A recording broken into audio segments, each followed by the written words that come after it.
Before I get hopping and popping, remember, October 29th, Belk Auditorium at Mars Hill University, we're going to basically have a bioremediation 101. Learn everything you need to know from one of the world's best experts on bioremediation. I'll be there, and a number of others are going to be there too. Yeah, it's been a minute since I put out a video. I mean, frankly, just been going at 100 miles an hour around here. Just things aren't getting done here, okay? Because me and a number of other people on this team are trying to do everything we can to start bioremediating all of the things that are going on by the river, because Lord knows we're not getting help from anybody else. But that's what I want to talk to you about today. Because some things I'm going to talk about, things you might already know, but there's probably and almost certainly some things you don't know. Now, just for the record, y'all, I'm just going to tell you straight. I in no way wanted to find myself in this position. I would much rather be showing you what I just completed in terms of compost. Basically making compost out of urine, okay? Using that as basically my nitrogen source. I didn't even film that video. It would have been a good video, and it might be very, very helpful, especially in the times to come, especially in winter when people are going to have a harder time trying to find the greens out there for your nitrogen part of your pile. Experiments like that and a lot of other R&D that we have going on around this place, I'm just honestly haven't had it in me to film. I mean, with all the weird stuff going on in this world and the things going on around me, I hope all of you can understand that I hope and I pray to get back to that, because really, permaculture is my passion, okay? It really is. But it seems like I've just kind of fallen into this spot where I just feel this intense responsibility, kind of like my son, where he got on the first thing smoking, left our farm in Texas, our other farm in Texas, came all the way out here, and as I'm doing this video right now, he's working with Bear Independent out there cleaning up these, or, you know, being Amazon for hill people. That's basically what they're doing right now. And I would much rather show you how I'm able to do these things and how I could teach you how to do these things. But it's just going to have to take a back seat, because I got to stay on top of the things that the media, these prostitutes, these profligate liars that call themselves journalists, they aren't covering. I mean, you know, I could go on about the insurance scoundrels and the things they're doing and not doing. You know, I could complain about, you know, the adjuster that came out the other day. Clearly, we got walls buckling around this place. We got a place where the roof is obviously leaking. It wasn't happening before now, but all of a sudden it is. But we aren't sure that the storm caused all that. But I'm not really going to complain about that, because you know what? At least I still got 4 walls around me. And there's a whole lot of other people out there that have only the clothes on their backs. So folks, don't forget to continue to pray for those folks. I mean that. I mean, it's above all else when people say, well, it's the least I can do. No, I got news for you. It's all you can do. It's the most you can do. So please, folks, offer your prayers to all those people out there that are suffering. But yeah, a lot of things are going on right now. And this, you know, this $750. I was just talking to somebody today at my chiropractor's office. Don't know of a single person who put in for the $750 that actually got anything. I don't know of a single person that put in for this temporary unemployment, the people that lost their jobs, that actually got the unemployment. I don't know of any of them. So if anybody out there knows who these people are that have actually gotten anything, I'd like to know. Because I don't know of a single one, and I don't know of anybody that knows anybody that has gotten any kind of payout. Before I get going on this, I want to thank everybody right from the bottom of my heart. I think somewhere in the neighborhood, this audience has probably raised well over $400,000 from everything from the farmers that we're still paying out right now. Those people are still getting paid. The bakery just hit $100,000. Bear Independent, all you folks out there that are just giving, and I know how tough it is to give right now. I can't thank you enough. So let me just jump right into it. There's a whole lot of conspiracy theories out there, and I hate saying the word conspiracy with then adding theory to it, okay? But it applies here, because there's a lot of misinformation and disinformation that's going on out there, and I'm not going to contribute to any of that. I'm going to tell you about some of the things that have kind of fallen into play here. Now, let me back up a little bit. If you haven't seen it, I advise you to go check out Dane Wigington, the interview I did with the world's foremost geoengineering specialist, Dane Wigington, okay, at geoengineeringwatch.org. And look at the 90-second video that he put out. It's probably going across the screen right now if I'm able to find a way to overlay it. He basically proved that that storm that came through here, you know, that hurricane that just happened to hit western North Carolina, trust me here, I'm going somewhere with this. If you watch it, all of those NextRad towers on the west side of that storm were all blazing up like a Christmas tree, pushing that storm where it went, okay? And it dropped the equivalent, according to Dane, if I remember correctly, of 2 years worth of all of the water that goes over Niagara Falls. 2 years of water basically dropped in 2 hours in this place. Yeah, you don't really prepare for something like that, okay? Later on, I have Bear Independent on the show, had him on the podcast as well. And Bear having worked more disasters than anybody else I know of. And he's talking about these crazy, let's call them anomalies, that have happened on parts of mountaintops that shouldn't be there. Tornado damage. Numerous places. I think he said he counted somewhere in the neighborhood of 60 before he stopped counting. Weird stuff going on all over the place. Nobody seems to have a real good answer for any of this stuff. At least none of the prostitute media does. And then, not long ago, I think it was yesterday, as a matter of fact, there's this video that's going out, or it's going kind of viral, I suppose, with Governor Roy Cooper of North Carolina. Supposedly the people we voted for in the last election. I have my doubts about that one. But anyway, you got this polecat on there basically saying, okay, we got a 1,000-year storm, okay? It's caused by climate change. Let's not forget that. And then if I remember the quote right, having these people be bought out is better because it creates green spaces so that it can soak up the water, okay? Yeah.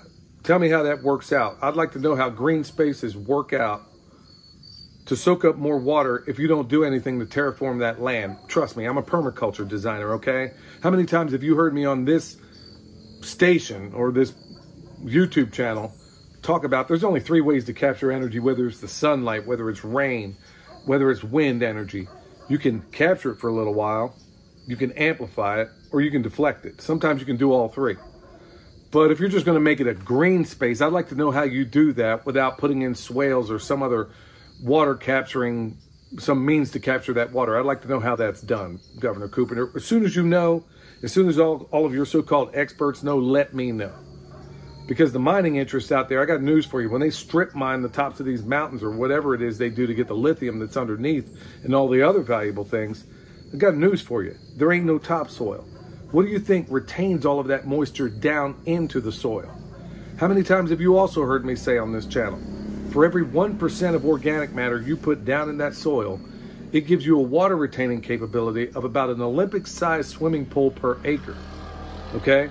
So when you strip away all the topsoil and all the life in that soil, which is what makes it possible, you don't have that ability to put that water down into the soil. That's why when we have these calamitous rain events and things like it, that's why it creates such damage, because we've basically decimated our soils. But I digress. So you got Cooper making that statement. And then I had an intrepid researcher reach out to me and provide me some information. And that researcher did not want his or her name to be associated with what I'm about to say, but basically provided me a bunch of information, some of which I knew, a lot of which, the second half of which, I did not know. First of which, let's talk about I can never say the word right, anyway, Kings Mountain. That lithium plant up there basically was shut down, as I understand it, from about 1990. And then all of a sudden, they go back into production all of a sudden. Seem a little bit curious, and it just borders South Carolina. That's going to be important here in a minute. Well, recently, they submitted permits to expand and resume mining, and they're claiming they're going to provide about 1,000 jobs. They're going to be high-paying jobs and stuff like that. Okay, I think a lot of people know about Sibelco. That's in Spruce Pine over there. And of course, they have that kind of quartz where there's nothing like it in the world. I mean, a lot of people know about that, right? So all of that quartz basically gets extracted, gets sent on the first thing smoking over to Asia somewhere, and then it comes back as some value-added product, I'm sure, probably in the form of a semiconductor or something like it. Then you got Piedmont Lithium. They're headquartered in North Carolina, But if I'm correct, in South Carolina, McMinn County, South Carolina, they have a site of a new lithium extraction plant over there, as I understand it. Okay, a lot of people have known about that part, but let me tell you about the part you almost certainly didn't know about, unless you live in upstate South Carolina, and then you may or may not know about what I'm about to say. Okay, Enersys, and if I'm not, that's a company, if I'm not mistaken, based out of Pennsylvania. They basically have a $500 lithium plant or battery plant, a lithium ion battery manufacturing plant. And if I'm not mistaken, they got a $199 million grant from the Energy Department in the United States. How about that? No, we don't have money to help out the people that are up in these mountains, all these hollers out here. We don't have money for that, but we got money to give to these big corporations to create some new batteries out there. Okay, that's in upstate South Carolina. That plant, if I'm not mistaken, is supposed to start being built in 2025. Albemarle, the company, I can never get the name right, but anyway, $1.3 billion lithium plant. And that's going to be, if I'm not mistaken, Richburg, South Carolina. And that's supposedly kicked off in 2024. The status of it, I do not know. Elrig Klinger, a $40 million, 40.5 million, but who's counting at that point? And that's going to be in Pickens County. Okay, all these battery manufacturing plants. So, let's think about the places that were devastated. All of which in eastern Tennessee and western North Carolina. Okay, if you get on the map and take a look at that, just kind of put a circle around Asheville, okay? Or a little bit north of there. Okay, epicenter of all this. And then you look at all these battery plants that are being in 4 different counties in upstate South Carolina. So if you just kind of look at it on a map, it kind of looks as if, now I'm going to be called a conspiracy theorist for this, but Jimmy cracked corn and I don't care. So it looks as if all the extraction is going to be done in Tennessee, in eastern Tennessee and western North Carolina, and then sent on the first thing smoking down to South Carolina to be transformed into batteries, okay, for the new economy that we got kicking out here. Even though nobody I know of wants to drive a battery-powered car or truck or anything like it because they just don't stand up. The tech isn't there, but they're going to push you into it anyway. Folks, are you seeing a lot of coincidences right now? Do they seem like coincidences to you? Because they don't to me. You know, it sure is funny that we got $7 billion just a couple of weeks ago, $7 billion to give over to Ukraine, $7.8 billion to give to Israel, and this is just in the last. I mean, how many other billions have we given that's off the books that nobody knows about?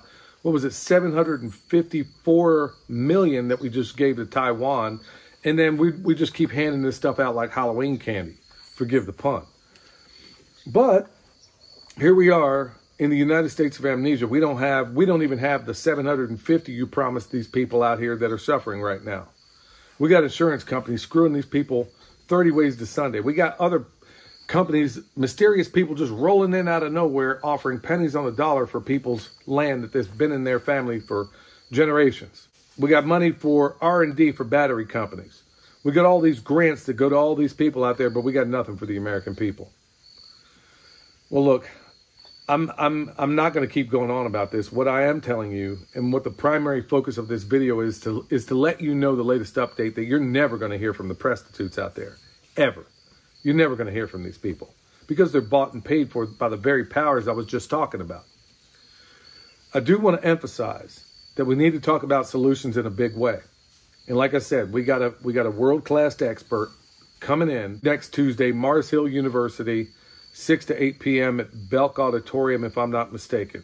Because I want everybody in the sound of my voice, if you are able to be there, I want you to be there, because you may not live in a super fun site right now, but based on the way these people do business, you might be. I mean, yeah, right now, we're the victims of this over here right now, because I got news for you. There's people that ain't going back to their jobs. There are people that are living on charity right now, and these are very proud people. They don't want to be. And there's no hope of them ever going back to a job that does not exist. So these companies are going to come in, buy this stuff, pennies on the dollar, probably run a lot of folks out. But you might be the next one on that list if you don't know how to bioremediate the garbage that they're putting out there. And they probably almost certainly won't turn any of this into an official Superfund site, even though it probably ought to be. because you can't mine a Superfund site. So they're just going to let these people just flounder out here with no help whatsoever from the federal government. But man, there's a lot of good help coming in from people like you, and you people are fantastic. And I'm going to give a serious hat tip to Bear Independent and his group over there. I mean, they're doing fantastic work. And I want to thank all of you people that have donated. I want to thank all of you other selfless people at Samaritan's Purse. I've had my differences with your leader over there based on his position on a number of things. But I'll tell you what, you put foot to butt when it came to dropping these generators. You know why? Because I'm a journeyman electrician and I've been helping install a lot of this stuff. Okay, that's exactly what's been going on around here. Folks, the need is great. Winter is upon us and it's about to get crazier.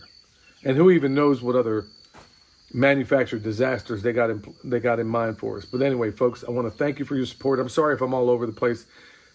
I'm just out here. It's an impromptu kind of video, and I wanted to make you aware of what's going on. And I wanted to thank you, and I want to invite you also, anybody in the sound of my voice, to come here, listen to what Alan Booker's going to say about bioremediation, because it may very well apply to where you live. If nothing else, it might be pretty handy for all this crap they're spraying in the skies right now, you know. It might help you clean up some of that.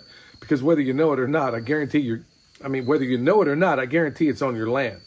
So we need to find ways to bioremediate all of this stuff, and then let's stop the bloodletting when we do get to that point. All right, y'all, thank you so much for your support. Until next time, this is Billy from Perma Pastures Farm. Stay alert, stay alive.